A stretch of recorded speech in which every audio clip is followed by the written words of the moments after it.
All right, thank you for being here this evening. My name is Nick. We are, as you know, in the middle of our Jesus is Greater Than series, going through and expositioning and explaining and applying the book of Hebrews. So I want to thank you all for being here and thank Pastor Kevin, I like the sound of that, for sharing with us last week about how Jesus is greater than our opposition. And this week I would have the privilege of going through Hebrews chapter 7, specifically the first half, verses 1 through 13. And I actually started to get really frustrated with the passage and was getting convicted at the same time for getting frustrated for the passage. And it just kind of began this ongoing cycle. And I sat down for several nights in a row and would go to sit down and write something, and I'd maybe get a sentence down, and then I would honestly give up and get really frustrated and kind of have somewhat of a pity party. And it wasn't until a couple nights ago that God just kind of started to reveal to me that it's not really about what it is that I have to say about the passage or what I want my viewpoint to be on the passage, but it's simply kind of as what Dr. McNaughton said to me last semester, is it's really just what the text says. And one thing that really helped this in this understanding of this text and was the main cause of frustration is that this passage specifically is exegetical work, and the portion that I have itself is the actual historical background of what is applied in the second half of chapter 7. And I was just getting really frustrated trying to find the actual application in it. But what really helped is I read this commentary that kind of shed a little light on chapter 7, but it kind of starts at the end of chapter 6, at the end of Pastor Kevin's chapter, where it says, in Hebrews 6:20, it says, he, Jesus, has become a high priest forever in the order of Melchizedek. And the purpose of this is to show that what is about to be discussed is originally seen in Scripture, specifically within Genesis 14:17 through 20.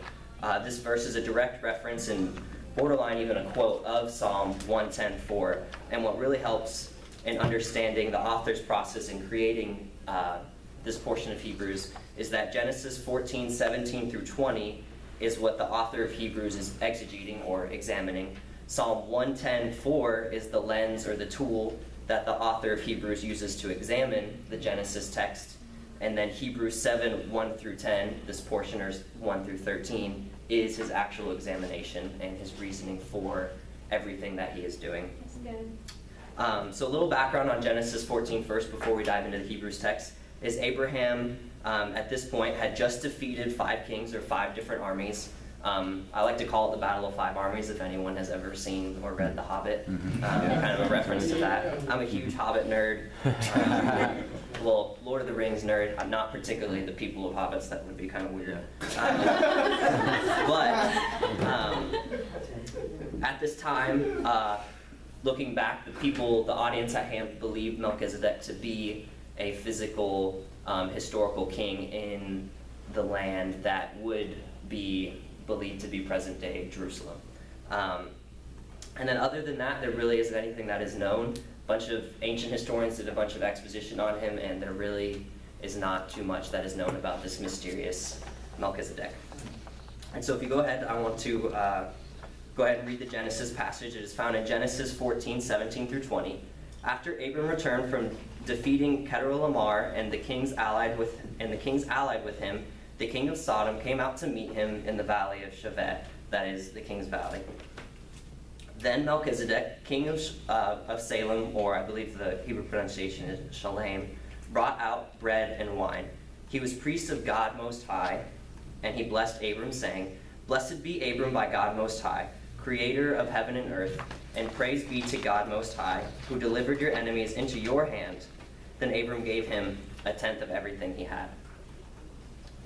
Now, after reading this passage in light of the lens of Psalm 110:4, which says that Jesus is the priest of the God Most High, we'll see that the author identifies 2 specific aspects within Melchizedek here in the Hebrews passage. The first one is Melchizedek's personhood, and the second one is Melchizedek's priesthood. His personhood can be found within the first 3 verses, and his priesthood can be found within the last 6 verses, verses 4 through 6. So I'm just going to run through those really quick in kind of like just brief exegetical format.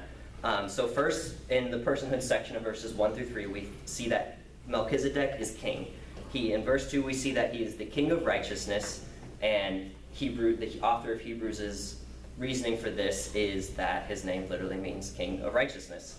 And then we also see that he is king of peace in verse 2, as Salem or Shalem is translated and has the literal Hebrew meaning of peace. And then the second part of Melchizedek's priesthood that we see is Melchizedek is the priest of God Most High, and which refers directly to Genesis 14:18.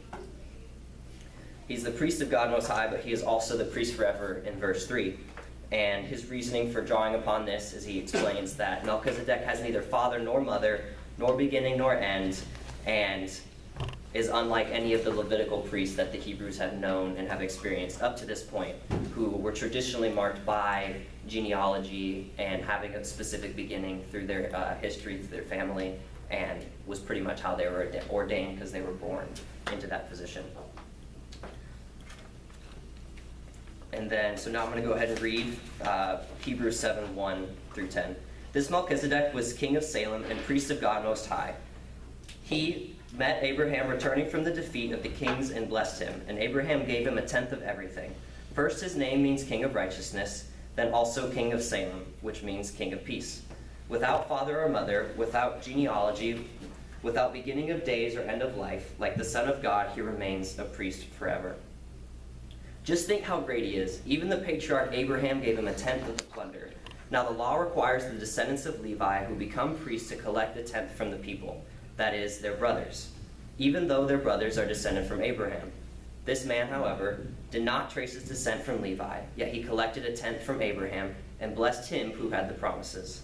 And without doubt, the lesser person is blessed by the greater. In one case, the tenth is collected by men who die, but in the other case, by him who is declared to be living. One might even say that Levi, who collects the tenth, paid the tenth through Abraham, because when Melchizedek met Abraham, Levi was still in the body of his ancestor.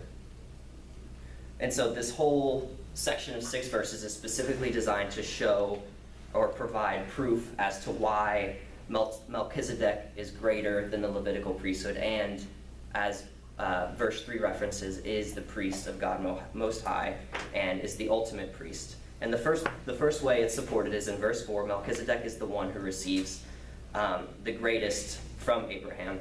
Now this word that is used at this point in Scripture is tithe, as a lot of us know, but this specific usage is in the Greek akrothnion, which is also translated as first fruits or the best of the best. And what is significant here, and the author of Hebrews' main point, is that the one who has seen Abraham, the greatest patriarch in the history of all of the history of Israel, is the one who is giving the best of which he had just gotten from the Bible uses the word plunder, and had given him not just a specific monetary value or a certain percentage of something that he had, but gave him everything that he had that was considered the best. That's good. And so in the next verses 5 through 6, we see that Melchizedek is the one who collects a tithe from Abraham. And it was custom at this time for the Levitical priests to be the ones who collected the tithes from the people, and not just from the people of Israel, but the text here specifically makes note that it was from his brothers. It was from their equals. That Levitical priests are, although in a position of the ones who perform the sacrifices, are equal to the rest of the people of Israel. But here, the author of Hebrews wants to show that this is not the case, and that Melchizedek did not trace his descendants from Levi, but that it is out of a place of ultimate priestliness. The third way that we see this is Melchizedek is the one who blesses Abraham. Abraham is seen as the greatest patriarch, as I touched on earlier, and the one, not only just the one giving the tithe, but he is seen as the one with the most of the blessings. But yet in this specific verse, we see that Melchizedek is the one who blesses Abraham. And this specific Greek word is eulogeo, and this specifically means to just ask God's blessing on someone. And now this was not a blessing just out of him just saying, oh, I just want to bless you, Abraham, but it was a divine godly blessing that could only come from someone who was in ultimate priestly stature with God. The fourth way we can see this, that Melchizedek is greater, is Melchizedek is the one who is living. In verse 8, the author specifically outlines how the Levitical priests are essentially dead because they are finite and have a genealogy, and using the significance of Melchizedek's missing genealogy, he kind of comes to the conclusion that Melchizedek is the one forever, the one that is still living. And then so this fifth way that we see this is Melchizedek is the one who receives the tithe from the Levitical priests in verses 9 through 10. Now, just as mentioned earlier in verse 5, the Levites were the ones who collected the tithes, not gave the tithes. And so the fact that Melchizedek is the one receiving the tithes, not just from Abraham, but through almost like the transitive property in math, is the one who is receiving the tithes from the Levites, who are the ones who collected the tithe. And so we can find some of this application of Hebrews 1 through 10 within the next few verses in Hebrews 7, 11 through 13. So I'm going to go ahead and read that. If perfection could have been attained through the Levitical priesthood, for on the basis of it the law was given to the people, why was there still need for another priest to come, one in the order of Melchizedek, not in the order of Aaron? For when there is a change of the priesthood, there must also be a change of the law. He of whom these things are said belonged to a different tribe, and no one from that tribe has ever served at the altar. And looking at these just verse by verse, verse 11 simply says that perfection is not attained through priesthood, and that there is need for a new priest who is in the order of Melchizedek specifically. Verse 12 then goes on to say that just as there is a requirement for a new priest, in the same mindset, there is also a requirement for a new law for the priest to fulfill, and a new way of dealing with sin and sacrifice, which is in complete contrast of the way that the Hebrew people have understood this at this time, that the Levitical priests, they come to the priests enter into the temple or into the tabernacle, and they perform a sacrifice for everybody else. But what is so important to recognize in verse 13 here, it says, he of whom these things are said belonged to a different tribe, and no one from that tribe has ever served at the altar. And I think what is interesting here is the phrasing that is used, and says that the person who Melchizedek, or that the author is talking about here, is Jesus, and is a direct parallel to Melchizedek, and is saying that basically that Jesus did not serve at the altar. Jesus did not serve at the stone table that the Levitical priests would use to make sacrifices, and that he himself was not the one mediating the sacrifice, but he is the one being sacrificed. Now all of this goes to show how the ones who are seen as the ones who provide justification and forgiveness for the Hebrew people, the Levitical priesthood through Abraham, Isaac, and Jacob, are the ones who are blessing this Melchizedek, this king of righteousness and peace. And I think what the author is truly working towards is that the Levitical priesthood system, the current manner in which the Hebrews understand forgiveness and righteousness, is ultimately bound to death. But what is so beautiful in this passage is that there is someone who is in the order of Melchizedek, and he's not just some mysterious being that, is maybe possibly some pre-incarnate Christ, but there is someone who is incarnate and who is like Melchizedek, the priest of the God Most High. And this someone is not Melchizedek, but this someone is the ultimate great high priest. Although how incredible it would be if this was some space-time metaphysical phenomenon that in Genesis 14, Jesus was actually made into flesh and manifested before he was even born. And I began to hypothesize all these crazy scenarios and became fixated on making Jesus Melchizedek. However, I do not believe that this is necessarily the case, nor is that what the author was emphasizing through this examination. The author of Hebrews is not concerned with metaphysical attributes or the space-time paradox of Melchizedek. Being a pre-incarnate Jesus, what matters most to the author is Melchizedek's person and priesthood. Whether he was merely a historical king or the actual incarnate priest of God Most High, what the author of Hebrews is concerned about is to show how, through a history and line of thought that the Hebrews would have understood, Melchizedek is greater than Abraham, he's greater than Aaron, and he's greater than the Levitical priesthood. and that Jesus himself is like Melchizedek, and it is in the order of Melchizedek, the order of ultimate eternal priesthood, not the order of limited Levitical priesthood. And as I was working through this message, I shouldn't say actually, that sounds bad. I began to be convicted. Why do I have to try to make Jesus something that he is not? Sometimes I get so caught up trying to find such niche info to explain scripture, or try so hard to find some sort of mind-blowing way of presenting the Bible that I completely lose sight of what is right in front of me. Right. And this literally ties directly into what God was doing through me in the message that I shared earlier.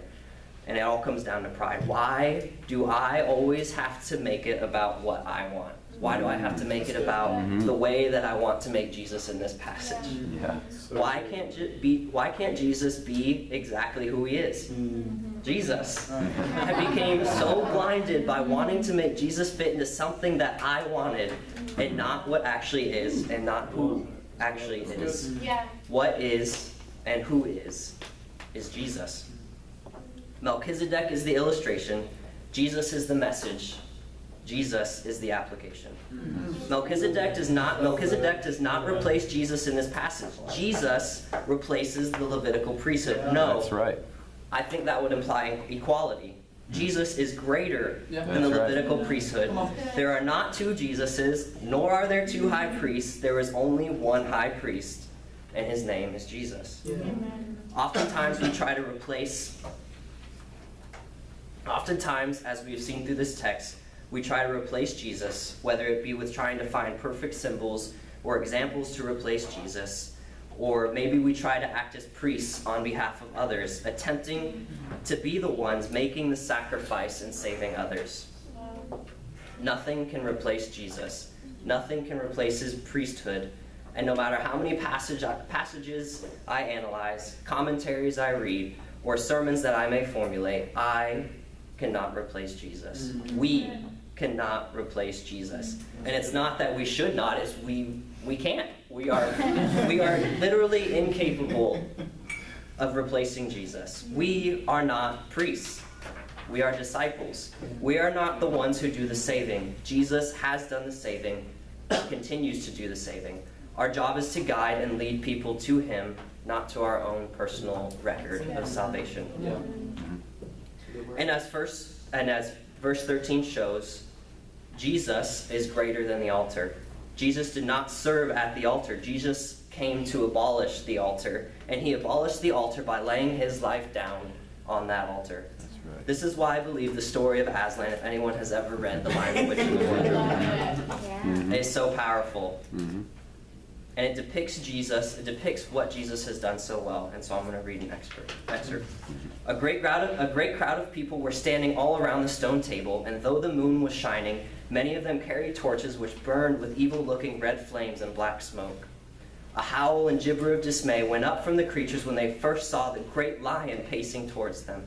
And for a moment, the witch herself seemed to even be struck with fear. Lucy and Susan held their breaths, waiting for Aslan's roar and his spring upon his enemies. But nothing ever came. He made no noise, even when the enemy, straining and tugging, pulled the cords so tight that they cut his flesh. They began to drag the bound and now muzzled lion to the stone table. The witch bared her arms, and she drew near. She stood near Aslan's head. Her face was working and twitching with passion, but he looked up at the sky, still quiet, neither angry nor afraid, but a little sad. The children, Lucy and Susan, did not see the actual moment of killing. They couldn't bear to look and had covered their eyes. The rising sun had made everything look so different. All the colors and shadows were changed. That for a moment they didn't see the important thing, then they did. The stone table was broken into pieces by a great crack that ran down it from end to end, and there was no Aslan. They looked around. There, shining in the sunrise, larger than they had seen him before, shaking his mane, stood Aslan himself. See, Jesus is greater than the altar. Jesus conquered the altar, and in fact, he destroyed the altar, the stone table.